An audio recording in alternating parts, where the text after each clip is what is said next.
पुढची बातमी बाबा, शालेय शिक्षण मंत्री दादा भुसे यांनी आता आदेश दिलेले शालेय पोषण आहार योजनेची अंमलबजावणी झाली पाहिजे। माझी शाळा सुंदर शाळा योजना प्रगतीपथावर असल्याचं सुद्धा दादा भुसे म्हणाले। हरित शाळा, एक पेड़ माँ के नाम, निपुण महाराष्ट्र, शालेय पोषण आहार योजनेची प्रभावी अंमलबजावणी झाली पाहिजे।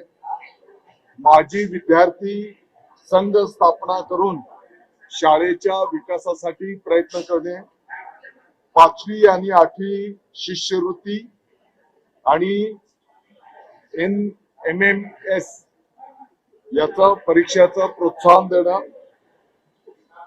आयडॉल शिक्षकांनाही त्यामध्ये सहभागी करून घेणं। मला वाटतं की अशा अनेक बाबींचा समावेश या टप्पा 3 मध्ये त्या ठिकाणी करायला घेतलेला आहे।